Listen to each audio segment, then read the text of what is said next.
What is going on, my beautiful people out there in the interwebs? So, I'm about to take a break from Instagram for the whole month of November, but I wanted to record this Scary Sunday for you guys and just express a little bit of some insights that I experienced in my most recent experience here at the Hermitage, Guatemala, which is a beautiful retreat center right on the shore of Lake Atitlan in Guatemala. I'll give you guys a quick view here.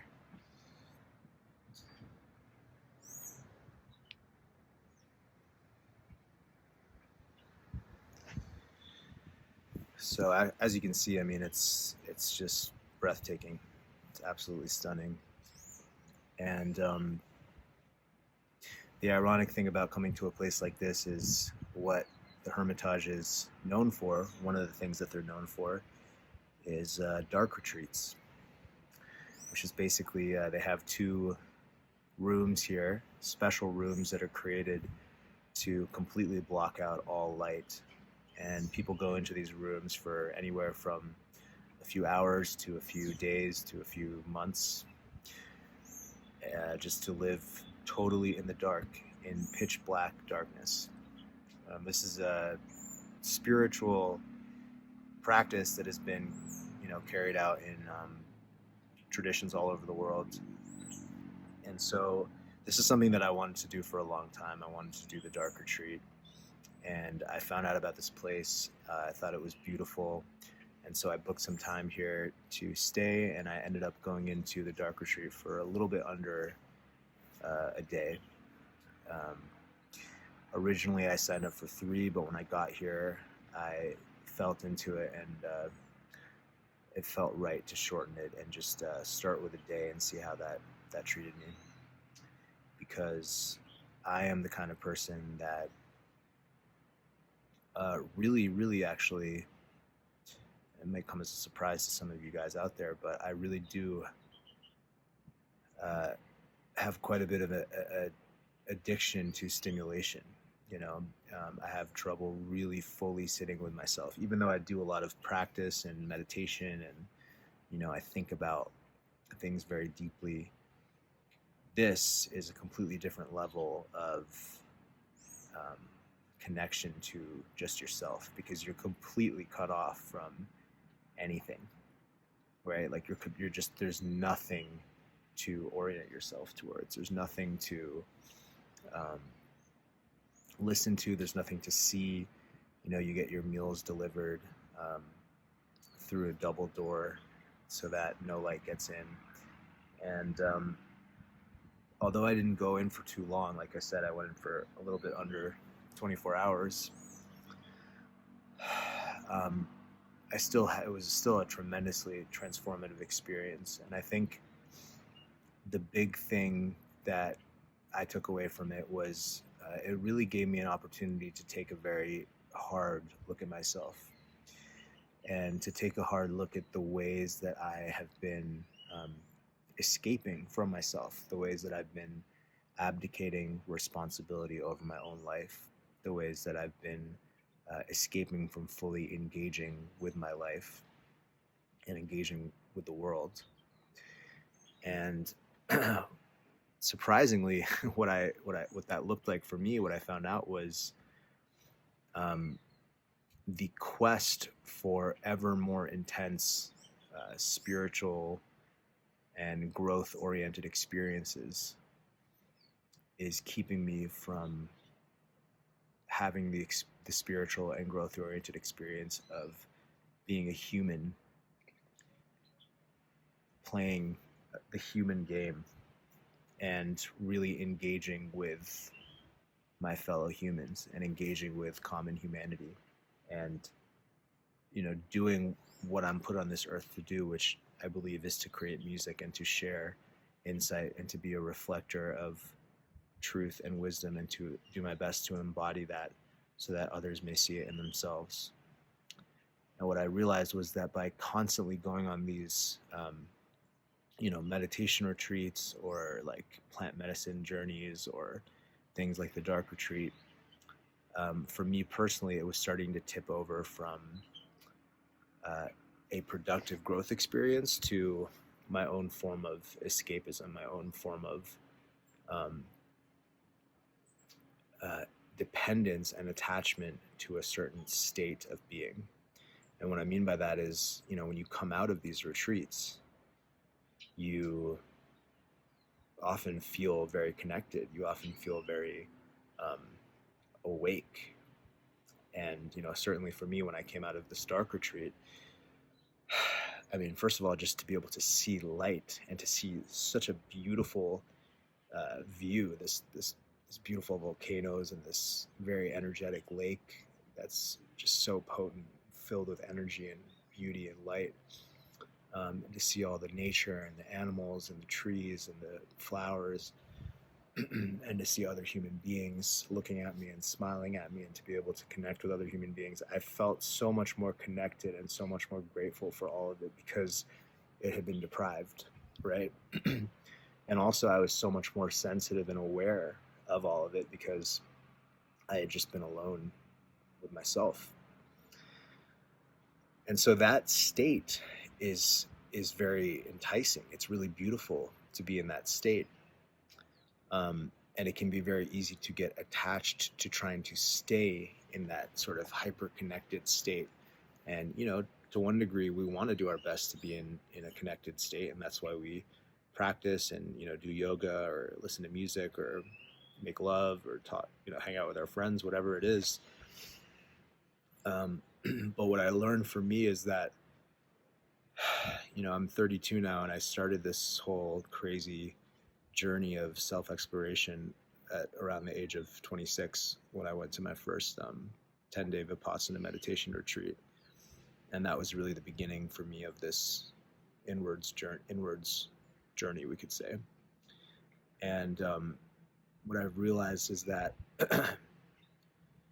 there's still this deep and strong and subtle attachment to these hyper-connected states of being in me.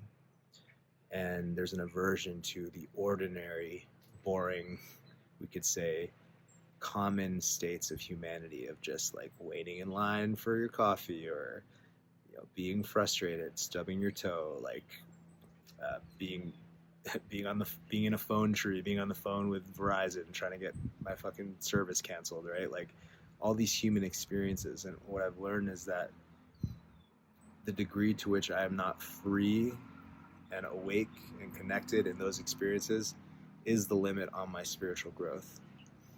If I need to continue to go chase crazy, wild experiences every few months or every 6 months or whatever it is to get another hit of that state of real connection and a hit of that truth of, oh yeah, like it's all perfect, it's all beautiful.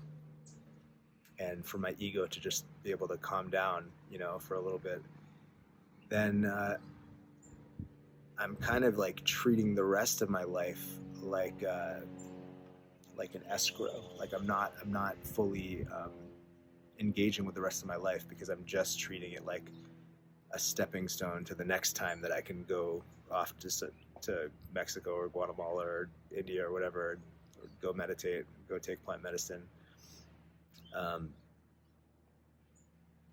And I'm not truly bringing the lived, embodied, spiritual insights, of which there are so many beautiful ones that I learn on these retreats, into my day-to-day experience as a human being. And then how much is it really helping others?